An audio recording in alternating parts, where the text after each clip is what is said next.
ओम नमो भगवते वासुदेवाय नमः। नमस्कार, मैं ज्योतिषाचार्य वरुण प्रकाश ज्योतिष के आज के विशेष ब्लॉग में सनातन परिवार के सभी भाई बंधुओं, माताओं, बहनों का स्वागत करता हूँ। सनातन परिवार से जुड़े हुए धर्म, संस्कृति, ज्योतिष, हर एक चीज की जितनी मेरे पास ज्ञान है वह देने की मैं कोशिश करता हूँ, क्योंकि ज्ञान देने से बढ़ता है और जानकारियां लोगों तक तो पहुँचते हैं तो लोग उसका लाभ भी उठा सकते हैं। तो आज मैं इस वीडियो में आपको चर्चा करूंगा मासिक राशिफल के हिसाब से वृश्चिक राशि वालों का जून का महीना कैसा होगा, क्योंकि इसके पहले शनिदेव का गोचर हुआ, पिछले महीने में देवगुरु बृहस्पति का गोचर हुआ, राहु केतु का गोचर हुआ, तो इसका प्रभाव निश्चित तौर पे आपके ऊपर भी पड़ेगा। तो यह महीना वृश्चिक राशि के जातकों के लिए उतार चढ़ाव से भरे रहने की पूरी संभावना है। यह राशिफल आपके नाम राशि और आपके चंद्र राशि पर आधारित है। व्यक्तिगत तौर पर जानने के लिए अपनी कुंडली का विश्लेषण करा लीजिए और कार्यक्रम के अंत में मैं वह उपाय बता दूंगा जिसको करने से आपको लाभ मिल जाएगा। जीवन की आवश्यकताओं के पीछे मैं बताऊंगा रोटी, कपड़ा, मकान और परिवार और प्रेम संबंधों के लिए आपका जून का महीना कैसा होगा। तो चलिए आगे बढ़ते हैं। आपको अपने स्वास्थ्य का विशेष ध्यान रखने की जरूरत पड़ेगी, क्योंकि पूरे महीने गुरु महाराज आपके अष्टम भाव में विराजमान रहेंगे। मैंने आपकी कुंडली बना दी है, स्क्रीन पे आप देख लीजिए। और लगभग पूरे महीने गुरु महीने आपके अष्टम भाव पर रहेंगे और शुक्र भी छठे भाव पर रहेंगे। महीने के उत्तरार्ध में सूर्य और बुध भी अष्टम भाव में प्रवेश कर जाएंगे। इससे आपकी स्वास्थ्य समस्याएं बढ़ेंगी। नौकरी करने वाले जो भी जातक हैं, अपने कार्यक्षेत्र में मन लगाकर काम आपको करना होगा। व्यापार करने वाले जातकों के लिए महीने का पूर्वार्ध बढ़िया रहेगा। आपके सप्तम भाव में सूर्य और बुध का बुद्धादित्य योग, सूर्य बुध का योग आपको व्यापार में सही निर्णय लेने में मदद करेंगे। व्यवसायिक साझेदारी से भी आपको लाभ मिलेगा। प्रेम संबंधों में आपकी कठिन परीक्षा होगी। आप अपने प्रीतम से कितने संतुष्ट हैं और आपके लिए वह किस हद तक महसूस करते हैं, यह आपको इस महीने अनुभव हो जाएगा। पारिवारिक संबंधों के लिए यह महीना अच्छा रहने की संभावना है, लेकिन महीने के उत्तरार्ध में ससुराल पक्ष से आपको कुछ समस्याएं होंगी। विद्यार्थियों को पढ़ाई में अनेक प्रकार की चुनौतियों का सामना करना पड़ेगा और इसके लिए आप तैयार हो जाइए, कमर कस लीजिए। विदेश यात्रा के योग पूरे महीने बने रहने की संभावना है। यदि आपकी इच्छा है कि आप विदेश जाएं या घूमना फिरना चाहते हैं तो इस महीने आप जा सकते हैं। आर्थिक दृष्टिकोण से यह महीना पूर्वार्ध के तुलना में उत्तरार्ध में थोड़ा आपके लिए ज्यादा मददगार होगा। यह था सारांश में। ग्रहों की स्थिति के हिसाब से समझिए कार्य क्षेत्र पर इसका क्या प्रभाव पड़ेगा। तो करियर के दृष्टिकोण से यह महीना आपको बहुत ध्यान से काम करने की सलाह देता हूं। दसम भाव में पूरे महीने केतु महाराज विराजमान रहेंगे, जिससे आपके मन लगातार काम करना चाहेगा, काम करना लगातार कोशिश करेगा। आपका मन थोड़ा सा चिंतित रहेगा। आप चाहेंगे कि नौकरी छोड़कर कोई दूसरा काम करें, लेकिन बिना सोचे समझे नौकरी छोड़ना आपके लिए नुकसानदेह होगा। अपने काम पर ज्यादा ध्यान दीजिए, क्योंकि काम में यदि गड़बड़ी होगी तो यह आपके लिए परेशानी का कारण बनेगा। दसम भाव के स्वामी सूर्य महाराज महीने के पूर्वार्ध में दसम भाव में रहेंगे, जिससे कुछ हद तक समस्याएं आपकी कम होंगी और आपके वरिष्ठ अधिकारियों का भी आपको सहयोग मिलेगा। लेकिन 15 तारीख से वह आपके अष्टम भाव में चले जाएंगे, तब कुछ चुनौतियां आपकी बढ़ जाएंगी और काम में उतार चढ़ाव आएगा।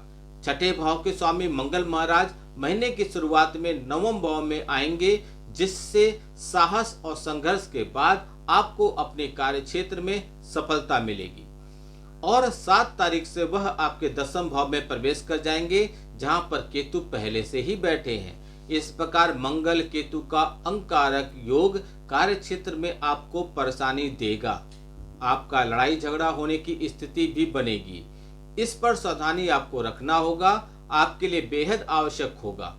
व्यापार करने वाले जातकों के लिए यह महीना कुल मिलाकर ठीक रहेगा, विशेष रूप से महीने का पूर्वार्ध। यदि मैं धन की बात करूं वृश्चिक राशि वालों, जून का महीना, तो आर्थिक दृष्टिकोण से यह महीना औसत रहेगा।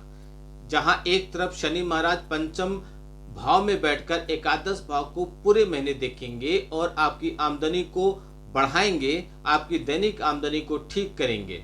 बृहस्पति महाराज अष्टम भाव में बैठकर आपके दूसरे भाव को, जो कि आपकी स्वयं की राशि है, देखते रहेंगे, जिससे भी आपको धन प्राप्त का योग बनेगा। आपको अब कोई पैतृक संपत्ति विरासत में मिल सकती है। इन सब के बावजूद आपको के बीच चुनौतियां भी रहेंगी।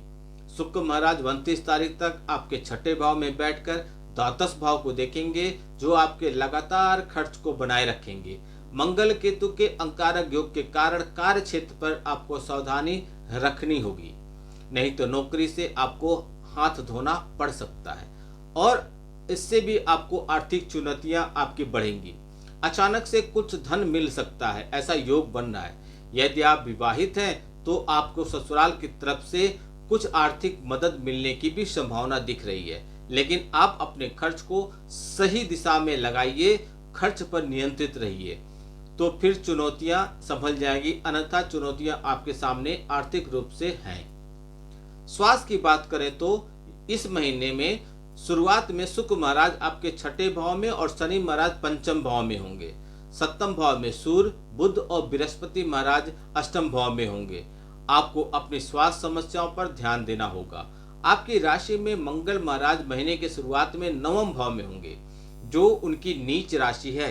भले ही वह राजयोग बनाएंगे, लेकिन आपको कमजोर स्वास्थ्य देंगे। इसके बाद 6 तारीख से बुध बृहस्पति के साथ अष्टम भाव में होंगे। 7 तारीख से मंगल दसम भाव में और केतु के साथ बैठकर मंगल अंगारक योग बनाएंगे। वहां से चतुर्थ और पंचम भाव को देखेंगे। इस प्रकार आपकी शारीरिक समस्याएं बढ़ेंगी और स्वास्थ्य समस्याएं चिंता देंगी। आपको रक्तचाप, ब्लड प्रेशर मतलब फुंसी, फोड़े, रक्त की अशुद्धियां, मानसिक तनाव और कुछ उन्माद भी होने की संभावना है। इसके अतिरिक्त पेट से जुड़ी हुई समस्याएं, महिलाओं को होने वाली समस्याएं और वसा जैसी यानी कि चर्बी जैसी कुछ परेशानियां आपको होंगी। आरोग्यता के कारक ग्रह सूर्य महाराज भी 15 तारीख से आपके अष्टम भाव में चले जाएंगे, इसलिए आपकी रोग प्रतिरोधक क्षमता में कुछ कमी आएगी। यदि आप प्रेम करते हैं किसी से या विवाहित हैं तो आपके लिए समय कैसा होगा? वृश्चिक राशि वालों, जून का महीना, तो यह महीना प्यार की परीक्षा लेगा। आपके बार बार चुनौतियां आएंगी। शनि महाराज पंचम भाव में बैठे रहेंगे और आपको कई बार अपने रिश्तों पर शक कराएंगे। पंचम भाव में बैठे स्वामी बृहस्पति महाराज अष्टम भाव से पूरे महीने, पंचम भाव के जो स्वामी है बृहस्पति महाराज अष्टम भाव में बैठकर पूरे महीने देखेंगे। इसलिए आपको अपने रिश्तों को छुपाने की आवश्यकता नहीं है, बल्कि अपने परिवार वालों को इसके बारे में बताइए।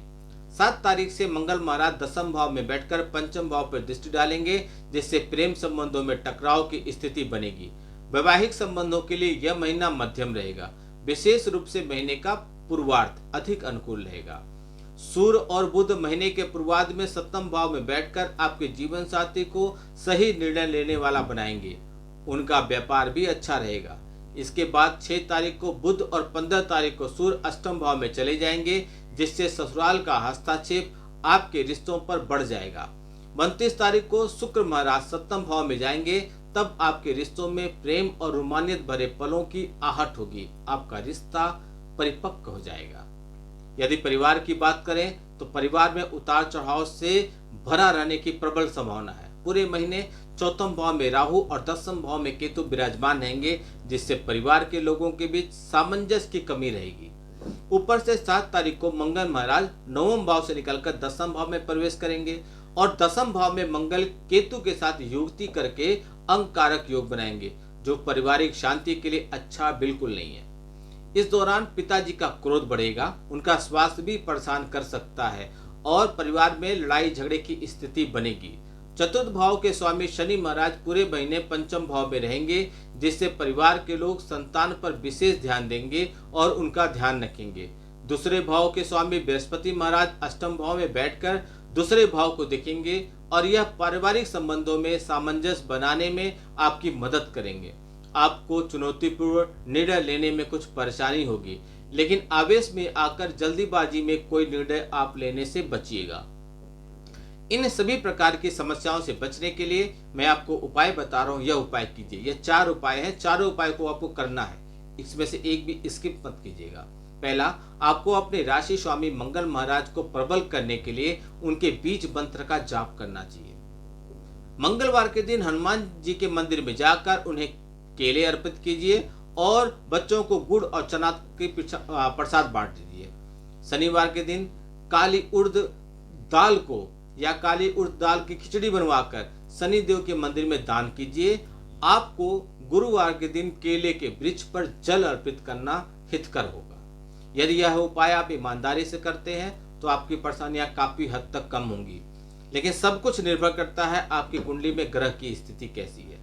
इसलिए उठाइए फोन और स्क्रीन पर चले नंबरों पर संपर्क कीजिए और मार्गदर्शन प्राप्त करके अपने जीवन में आ रही बाधाओं से बचते हुए आगे बढ़िए। आपका दिन शुभ हो। भगवान भोलेनाथ का आशीर्वाद आप पे बना रहे। नमस्कार। जय श्री राम।